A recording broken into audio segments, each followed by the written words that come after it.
begitulah perkongsian ikhlas daripada VM Lily kita.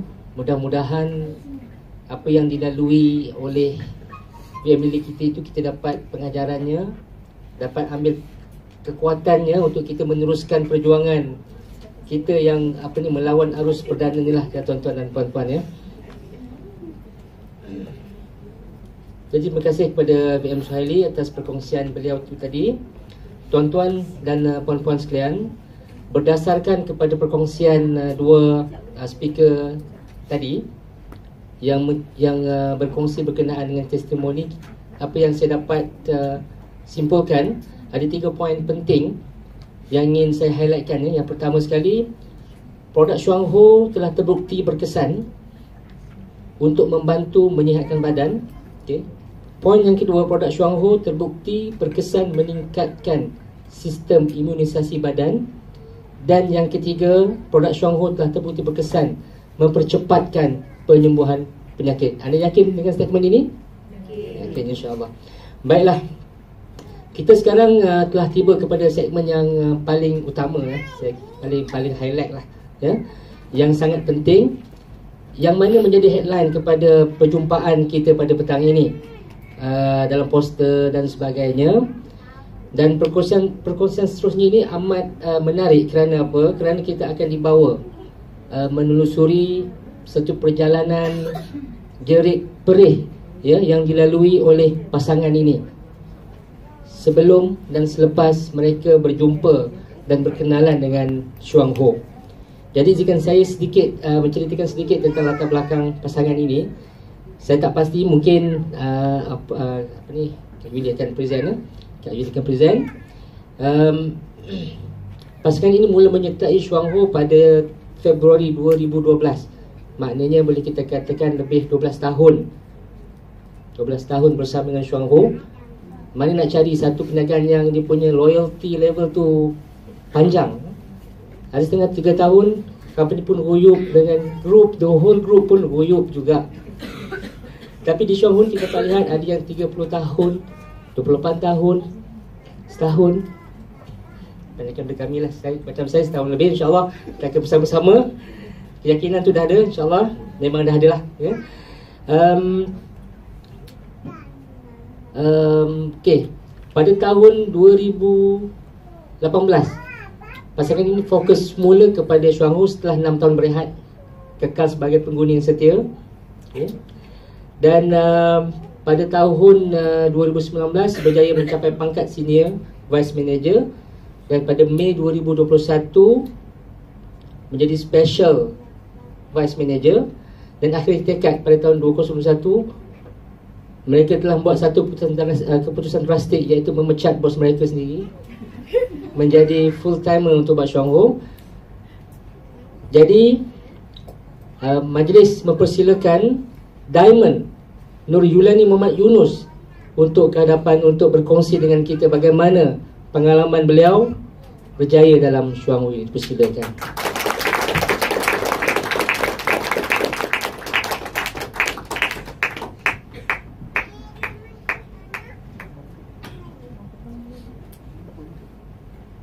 Okay, Assalamualaikum warahmatullahi wabarakatuh. Selamat petang semua.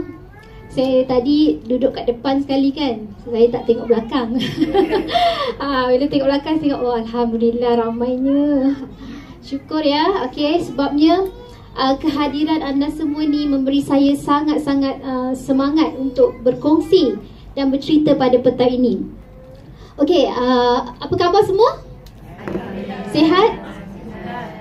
Tadi kita dah dengar dua perkongsian yang bagi saya sangat-sangat memberi inspirasi, betul tak? Jadi kalian rasa layak tak mereka untuk mendapat tepukan gemuruh sekali lagi?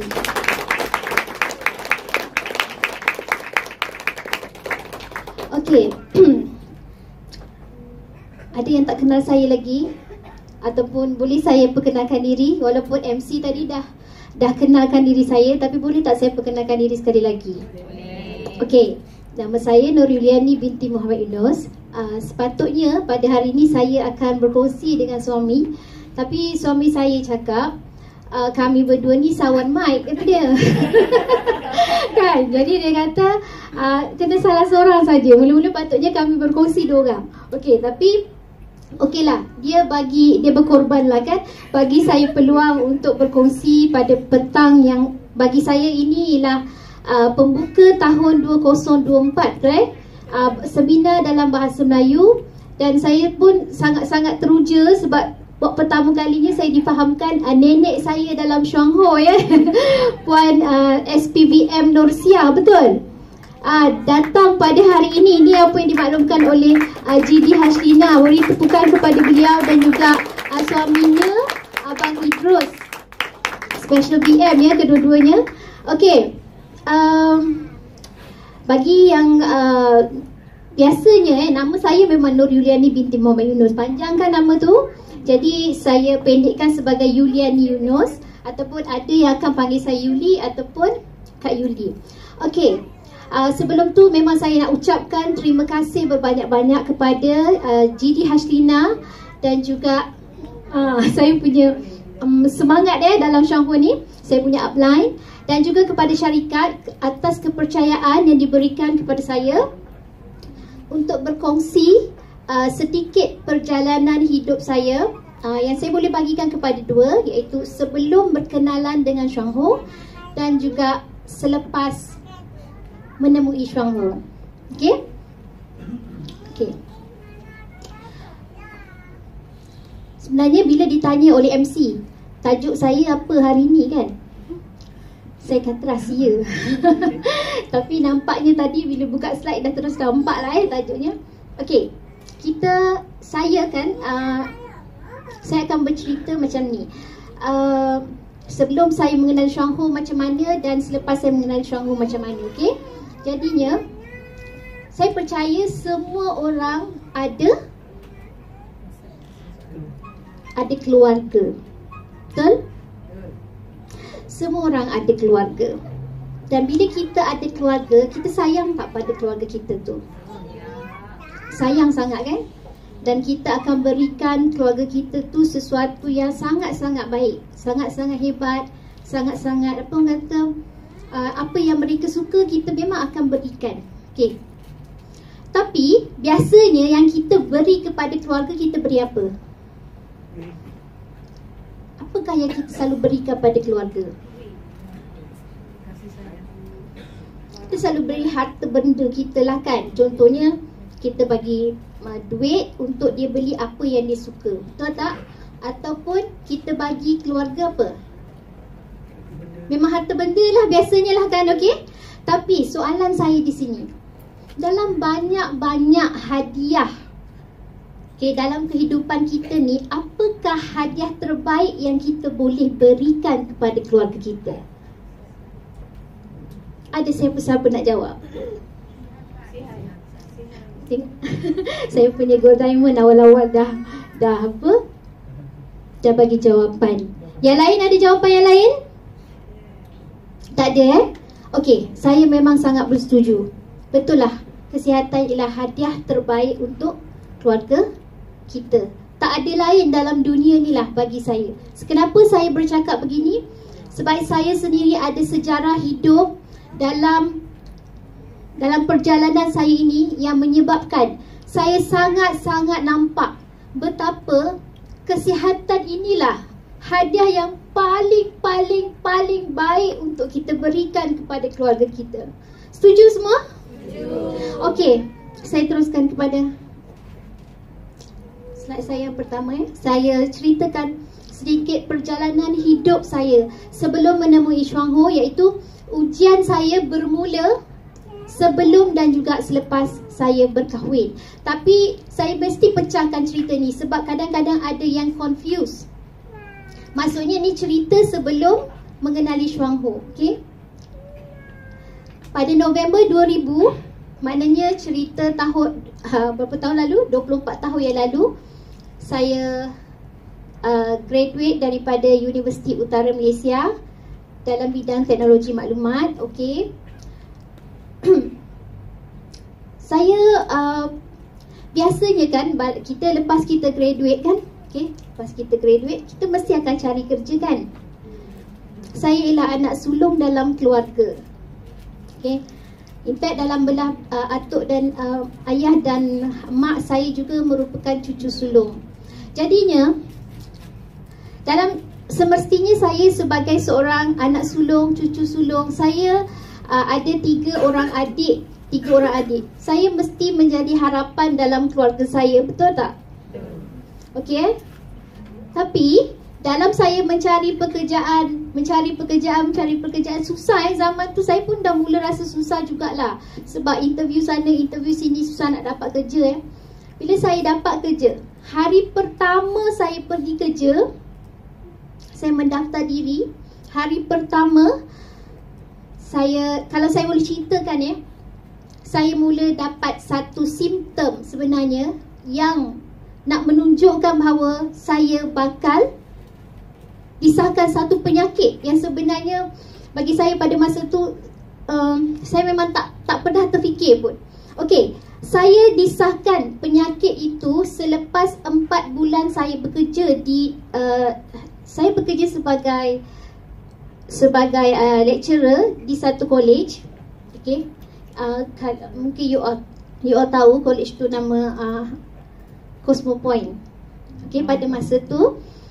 Tapi hari pertama saja saya masuk kerja, saya sudah dapat satu simptom.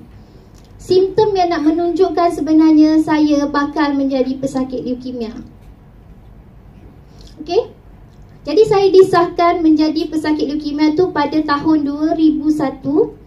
Memandangkan pada masa tu saya fikir saya nak fokus pada rawatan. Kalau saya nak cerita pasal macam mana saya punya perjalanan mendapat penyakit tu, memang dari hari pertama saya bekerja sampai ke hari saya disahkan berpenyakit ni, memang saya mendapat simptom-simptom yang betul-betul saya tak boleh nak fikir yang saya akan dapat penyakit ini. Boleh dapat tak maksudnya macam mana nak cakap? Boleh dapat Maksudnya kan macam antara simptom-simptom, kalau you all nak tahulah simptom-simptom penyakit leukemia ialah urticaria, gegata. Tapi bukan semua orang dapat.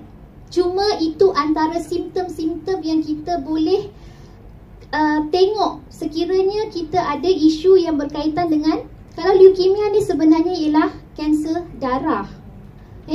So leukemia ialah salah satu daripada 3 jenis kanser darah. Jika kita macam kalau orang lain, saya suka tanya saya, ini soalan yang favourite jugalah saya dapat. Mereka suka tanya saya, Yuli masa kena leukemia dulu, Yuli stage berapa?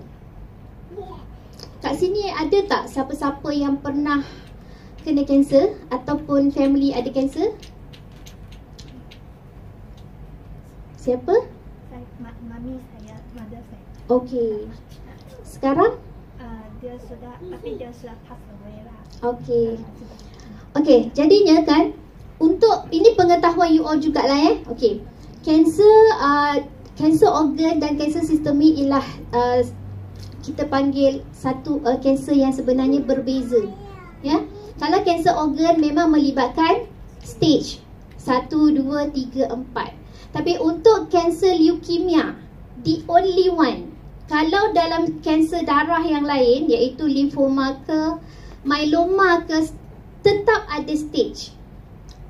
Tapi kalau leukemia, atau tepatnya kalau disebut AML, acute myeloid leukemia, maksudnya kanser tadi itu sudah bermula daripada sumsum tulang kita. Maksudnya sumsum tulang itu root kita punya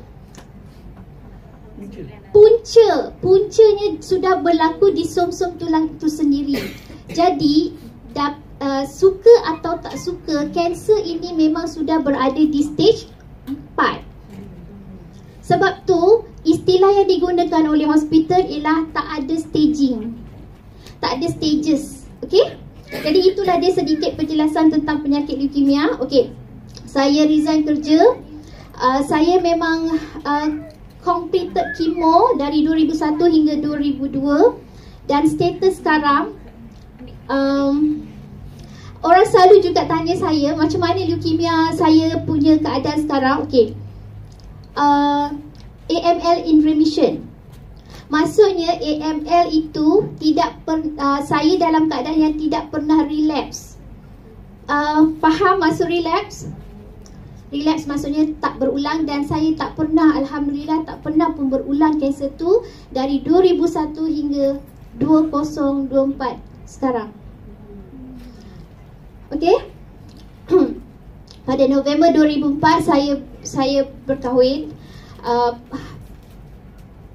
Pada masa ni suami saya memang dia ialah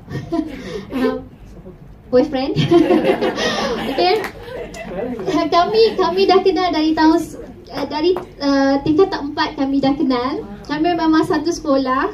Okay, jadi bila saya dapat leukemia, sebenarnya saya tak fikir nak kahwin. Maksudnya kita tak tahulah kita kahwin ke tak tahu. Tak ada bincang-bincang. Okay, sebab saya pun fikir tak tahulah. Tak boleh nak cakap macam mana kan. Tapi dalam masa 3 tahun ini, saya rasa diri saya sihat. Okay, diri saya sihat.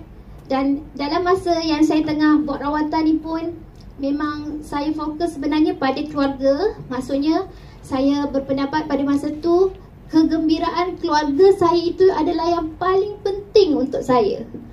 Maksudnya pada masa tu, kalau apa yang menggembirakan ibu dan ayah saya, mak dan ayah saya akan ikut. Sebab macam saya cakap tadi, saya lah anak sulung dari keluarga. Jadi saya punya apa orang kata, kita punya bonding dengan ibu bapa kan sangat kuat. Jadi apa yang menggembirakan ibu bapa saya, itulah yang saya akan lakukan. Jadi pada masa tu memang saya ikut semuanya apa yang dicadangkan oleh ibu bapa, iaitu melalui rawatan hospital. Dan bila saya nak kahwin, saya cakap dengan doktor. Doktor kata, agaknya doktor cakap apa ya, tak ada idea, tak apa. Doktor kata, doktor terdiam masa tu. Doktor, saya nak kahwin. Tu saya cakap dengan doktor. Doktor terdiam. Lepas tu doktor kata, okey, saya tak boleh halang orang manusia nak kahwin, kata dia. Tapi awak kena ingat, dia cakap, sebab awak sudah lalui rawatan kemoterapi. Jadi apa yang you all fikir agaknya pada masa tu? Mati? Ya, betul fikir pasal mati masa ni, betul. Betul saya memang fikir pasal mati. Sebab saya pun terpengaruh dengan cerita Abang 92. Kan? Kena leukemia kan? Azhar Sulaiman. Jadi betul masa ni ini yang saya fikir mati. Tapi saya pun dalam masa yang sama, saya cakap dengan doktor, saya nak hidup lama. Saya tak tahu pun masa tu yang saya tiba-tiba speaking pula dengan doktor. Saya pegang doktor, I want to live longer. Saya cakap macam tu dengan doktor. Saya paut tangan dia. Saya pun tak tahu macam mana itu boleh berlaku. Itu apa yang saya rasa. Okey, jadi bila saya cakap nak kahwin, doktor kata okey, boleh kahwin, cuma awak mungkin tidak ada anak. Okey, jadi pada masa itu saya cakap juga dengan bakal suami, okay, yang kita mungkin tak ada anak, tapi dia sangat-sangat bagus. Sepanjang saya dalam hospital pun dia sangat-sangat bagus. Dia masih belajar. Saya yang sudah bekerja sebenarnya pada masa tu, dia datang hospital, boleh dikatakan selalu akan datang untuk menemani, memberi semangat pada saya. Sebab mak saya kata dengan adik-adik saya, itu saya baru tahulah masa ni, dia kata kalau nak cakap dengan akak, dia kata cakap pasal Abang Isma je, dia kata. Sebab saya memang agak murung juga pada masa tu. Maksud murung tu apa? Macam sebab kita, you all tahu kan, macam kemoterapi untuk kanser leukemia ni memang sangat intensif, yang paling intensif. Ini pun satu maklumat juga, dia paling intensif, which is okay, Siapa sini yang pernah masuk ward?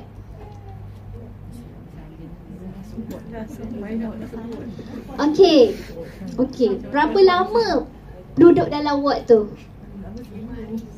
5 hari. Seminggu. Yang tadi angkat tangan siapa? Okey, berapa hari paling lama? 1 hari, 2 hari, bersalin lah apa sebenarnya kan? Okey. Saya duduk dalam ward 6 bulan. Sebab tu macam ni. Kenapa 6 bulan? Sebab bila kemoterapi, saya cerita kat sini completed cycle kan. Saya ada 5 cycle. Setiap cycle tu 3 minggu dan akan diberi masa 1 minggu balik rumah sebelum diteruskan untuk cycle kemo yang seterusnya. Okay? Jadi kalau 6 bulan tu duduk dalam hospital, agaknya macam mana rasanya?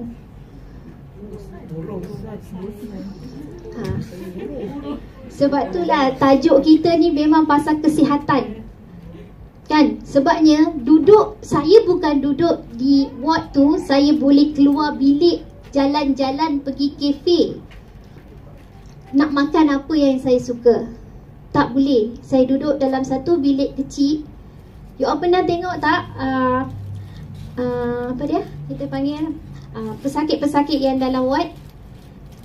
Pernah lawat pesakit yang tengah dirawat rawatan kanser? Pernah?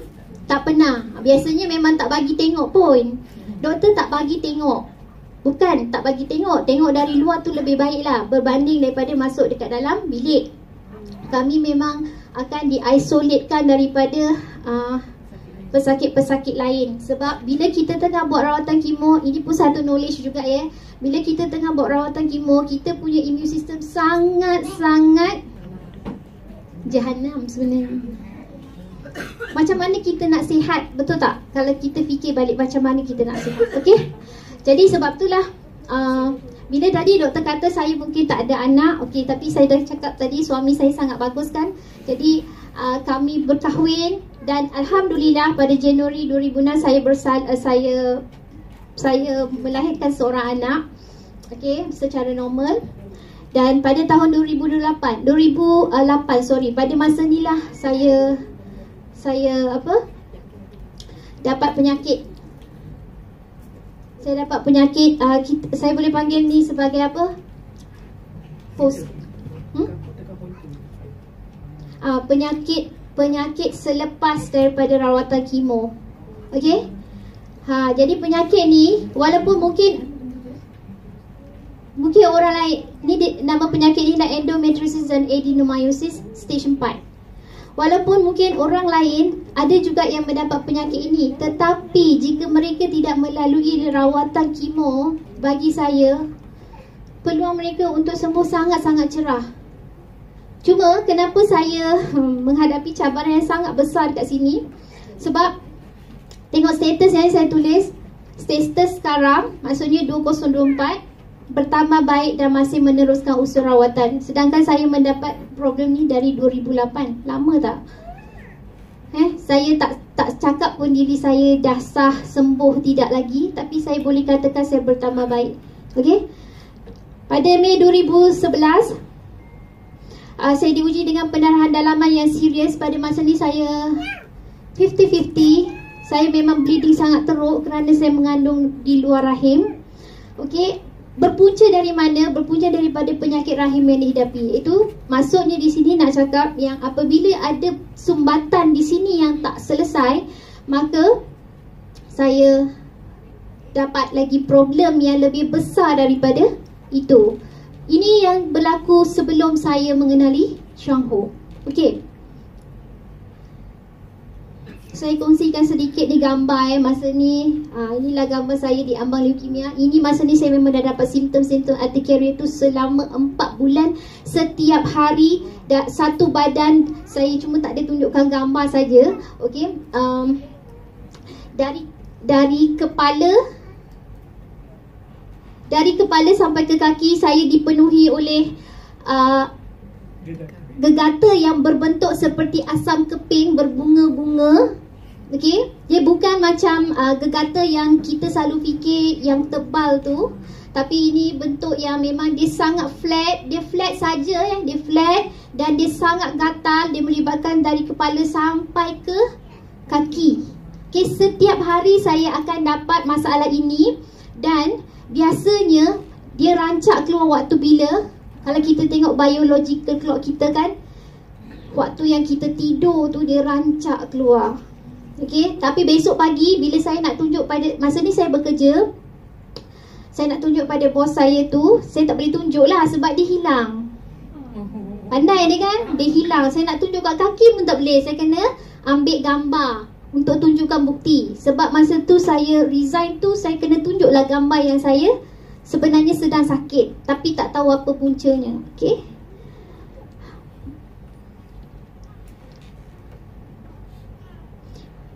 inilah semasa saya dalam rawatan hospital tahun 2001 hingga 2002. Saya dapat kanser ni, rawatan selama 6 bulan masa saya sebut tadi. Tapi nampak tak semangat tak saya? Semangat tu maksudnya saya buat cross stage dalam ward. Kenapa saya buat macam ni? Kenapa? Saya dah kata saya nak hidupkan tadi. Jadi saya pujuk diri sendiri. Saya nak tengok senyuman mak dengan ayah saya. Saya nak tengok senyuman mereka. Saya nak adik-adik saya semua gembira tengok saya.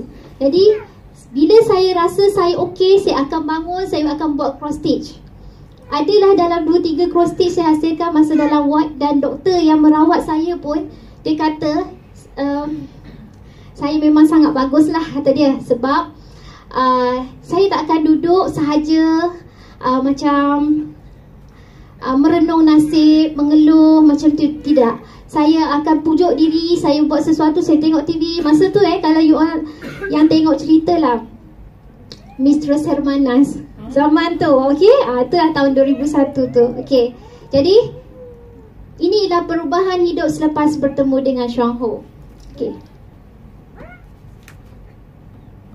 bagi saya sebenarnya pertemuan saya dengan Chuang Ho ialah satu rezeki ataupun macam senior VM Irna Syafiqah cakap tadi, satu anugerah yang sangat-sangat saya hargai.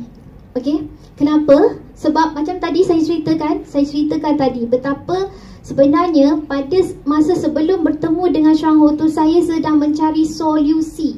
Okey, saya tak ceritakan tadi yang saya sebenarnya dalam keadaan sakit masa yang endometriosis dan adenomyosis tu.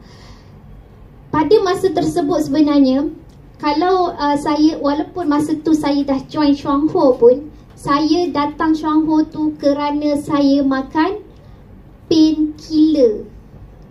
Okey, sebab saya memang akan sakit setiap bulan, 3 minggu sakit. Boleh bayangkan tak macam mana rasa? Saya cakap badan saya ni sebenarnya lunyai. Lunyai. Kenapa? Sebab untuk nak dapatkan kesihatan, bukan sihat pun, tapi nak membolehkan kita melalui kehidupan, saya terpaksa ambil painkiller. Painkiller yang saya ambil tu ialah Celebrex. Okay, Celebrex tu kalau you all tahu apa dia punya kesan buruk dia.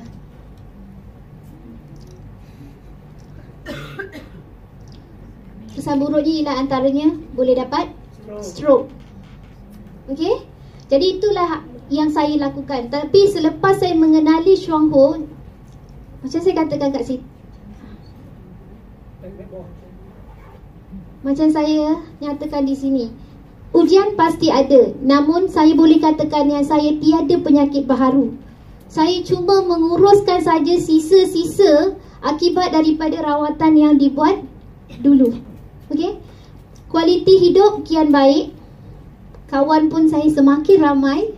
Syukur, alhamdulillah, seronok sangat sebab semakin ramai kawan. Okey, diri semakin bernilai.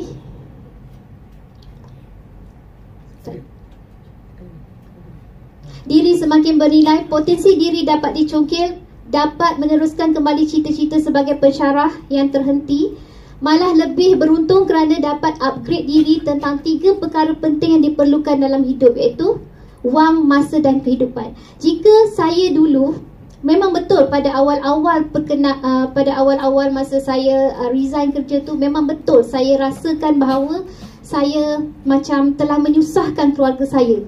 Saya telah macam mengecewakan ibu bapa saya, okey, pada masa tu. Tetapi selepas berjumpa dengan Chuang Ho, saya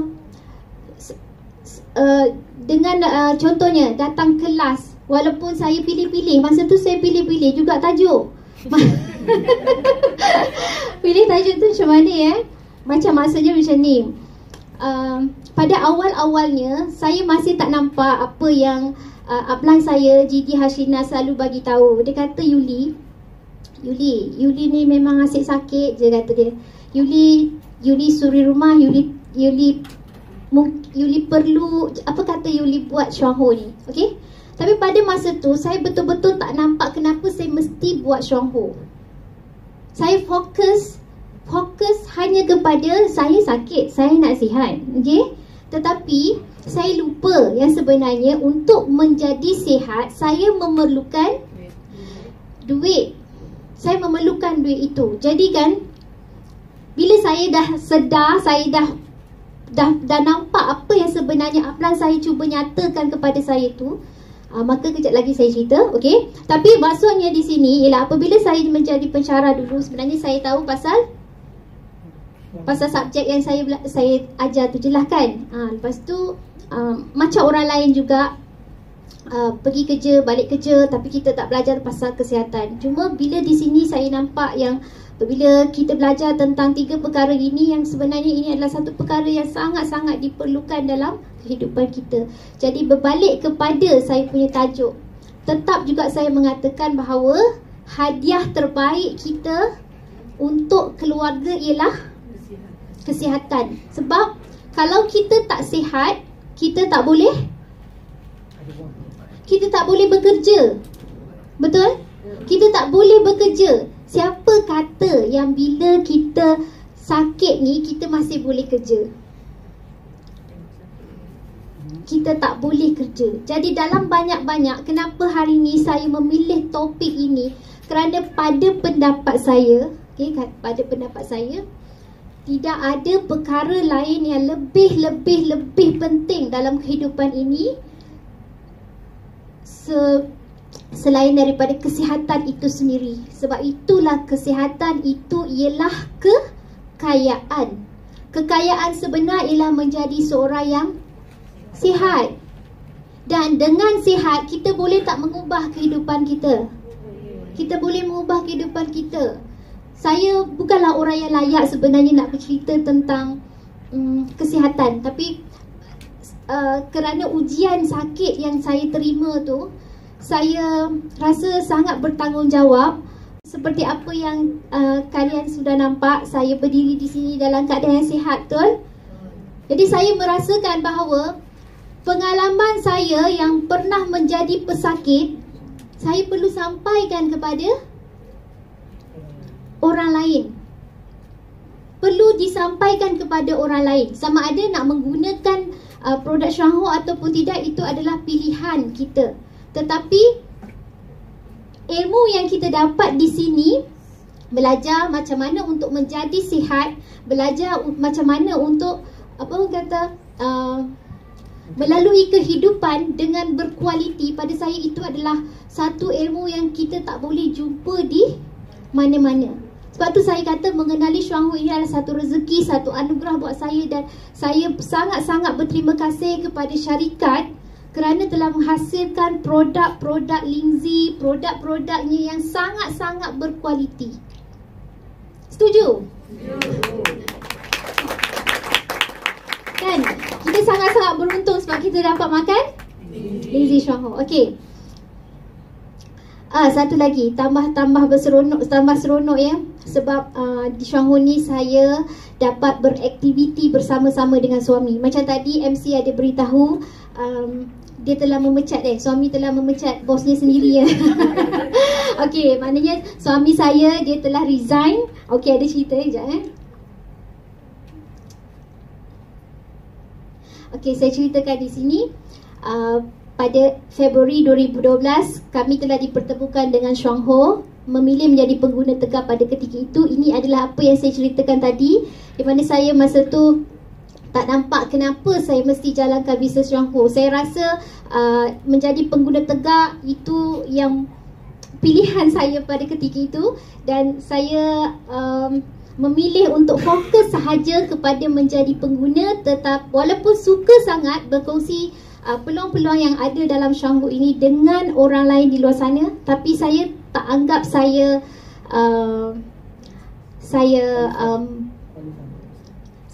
buat bisnes lah. Okey. Jun 2012, dalam tak nak tadi tu, tapi kerana keterujaan saya. Keterujaan tu kenapa? Sebab bila saya jumpa dengan GD Hasina kali pertama, beliau cerita tentang harapan-harapan yang ada dalam Chuang Ho ni. Saya adalah antara orang-orang yang mencari harapan itu. Jadi kan, bila saya tahu itu ada di sini ada sinar harapan untuk kita sihat, yang mana saya sendiri pun mencari sinar harapan itu, saya keluar je dari Chuang Ho, saya terus bagi tahu dekat orang cerita Chuang Ho ni. Jadi nak tak nak, sebab itulah saya jadi vice manager, betul tak? Sebab saya tak tutup mulut maksudnya saya bercerita tentang Chuang Ho kerana saya nampak ada harapan bagi mereka-mereka yang perlukan bantuan di luar sana. Okey. Jadi cumanya pada Jun 2012 tu saya masih takut lagi untuk mengubah kehidupan siapa? Mengubah kehidupan sendiri. Masih takut. Sebab apa? Sebab bagi saya lepas saya resign kerja 2001 tu, saya tak bekerja sampailah saya jumpa Chuang Ho 2012. Jadi 11 tahun tak bekerja, saya memang jadi seorang yang sangat penakut. Okay? Saya letakkan batu besar-besar dekat depan saya tu. Saya duduk je dekat belakang batu tu. Saya pilih untuk tak berani nak alihkan batu tu. Kenapa?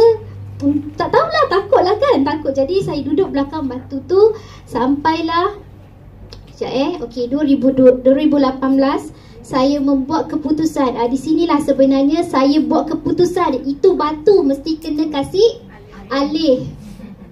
Batu besar kena kasih alih. Apa orang kata, benda kecil-kecil yang ada dalam kepala kita tu kan, yang selalu kata tak boleh, takut, tu semua kena kasih alih. Jadi saya buat keputusan untuk menjadikan Chuang Ho sebagai kerjaya. Saya bergerak suami isteri. Okey, April 2019 mencapai tahap senior vice manager. April 2020